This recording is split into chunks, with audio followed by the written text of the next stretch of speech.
अगर आप पैंटेप्राजोल रेगुलर लेते हैं तो आप सावधान हो जाएं, नहीं तो आप अपने बोन को बिल्कुल कमज़ोर कर लेंगे, किडनी की समस्याएं बढ़ जाएगी। दोस्तों, मैंने पहले वीडियो में बताया था कि पैंटेप्राजोल विथ डोमपेरिडोन और एनी फिक्स डोज कॉम्बिनेशन बिल्कुल नहीं लेना चाहिए या सावधानियां में लेना चाहिए। दोस्तों, आपको याद होगा 2016 में ministry of health and family welfare gazette of India में बताया गया था कि 344 प्रोडक्ट जिसे FDA फिक्स डोज कॉम्बिनेशन कहते हैं उस पे बैन हो गई थी। कुछ समय पेपर में पहले भी आया था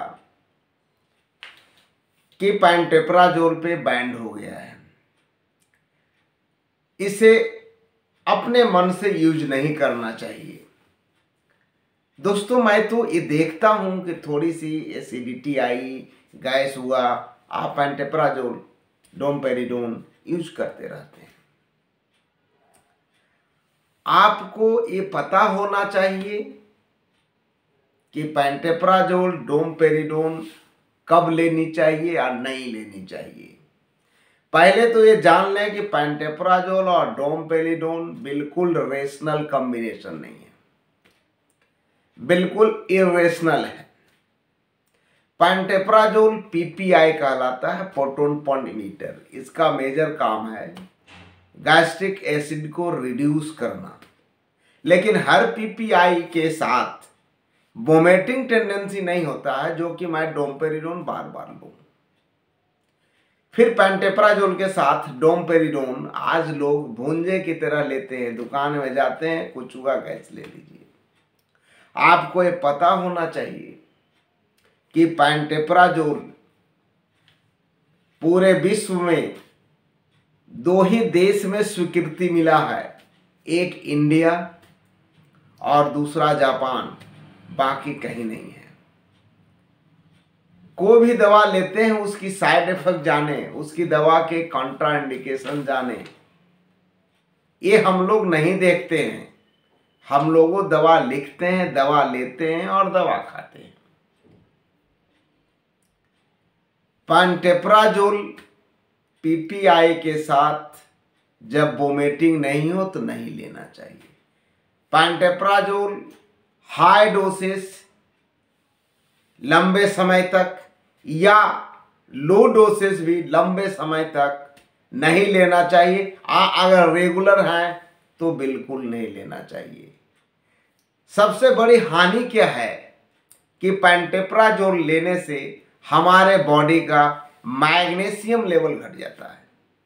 इसलिए जो भी पैंटेप्राजोल लेते हैं साल में एक बार उन्हें अपने मैग्नीशियम को जरूर चेक कराना चाहिए, और नहीं उसके समय के चलते आपकी स्पाइन की प्रॉब्लम होगी, आपकी बोन फ्रैक्चर होगी, आपके रिस्ट फ्रैक्चर होगी, आपकी हिप फ्रैक्चर होगी, because pantoprazole losses of the magnesium in high level.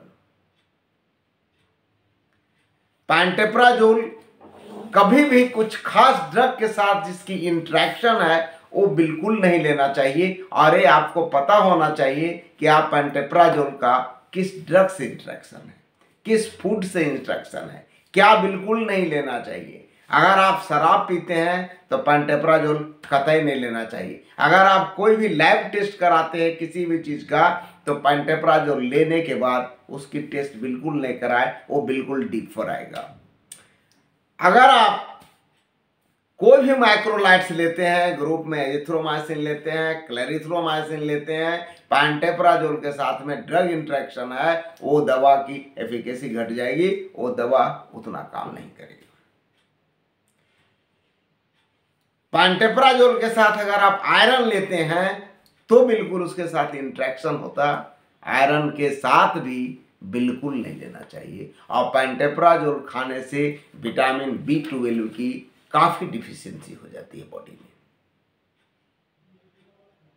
इसलिए पेंटेप्राजोल आप सोच समझ के जरूर लें।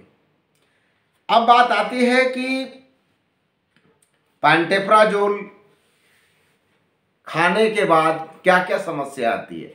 जो रेगुलर लेते हैं उनको तो मैग्नीशियम कमेगा, बोन की समस्या होगी, किडनी की समस्याएं होगी, आयरन एब्सॉर्प्शन घट जाएगी हमारी बॉडी में, विटामिन B12 की डिफिशियंसी होगी, अनिद्रा होगी, आपको नींद नहीं आएगा, इंसोम्निया का केसेस आपको हो जाएगा, आपके बॉडी में बहुत ज़्यादा पसीना आने लगेगा, आपके पूरे मांसपेशियां में जकड़न होने लगेगी। ये सारे केसेज आएंगे।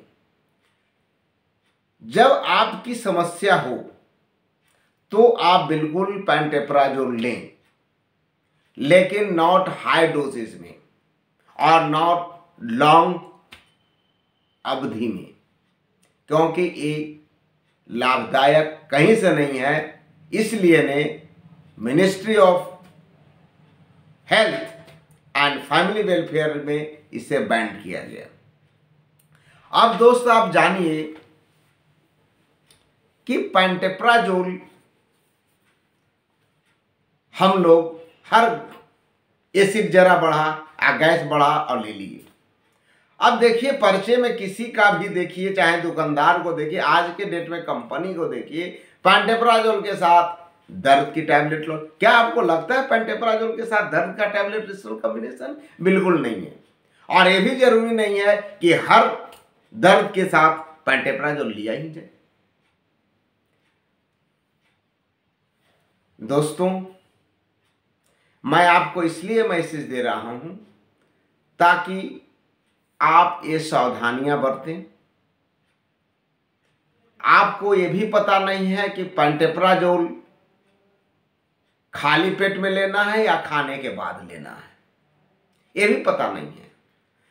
पेंटेप्राजोल को जो भी सस्टेन रिलीज टैबलेट अवेलेबल है या डिलेड रिलीज है, उसे खा करके भी ले सकते हैं और खाली पेट भी ले सकते हैं। लेकिन जितने भी ग्रैनुल्स हैं वो खाने से आधे घंटे पहले ही लेना चाहिए, तभी एब्सॉर्प्शन होगा। डिलेड रिलीज और सस्टेन रिलीज में ये बिल्कुल मना ही नहीं है, इसलिए खा के भी ले सकते हैं और खाली पेट भी ले सकते हैं। आई होप आप मेरी बात समझ गए होंगे कि pantoprazole long term is not very safe to the patient. ये जानकारी सबों तक पहुंचाएं और ये जरूर बताएं कि कोई भी दवा आप ले रहे हैं उसे लॉन्ग टर्म में बिल्कुल ना लें। अपनी लाइफ स्टाइल को चेंज करें, उससे ही आपकी सारे एसिडिटी ठीक हो जाएगी। तब तक के लिए मुझे धन्यवाद दें।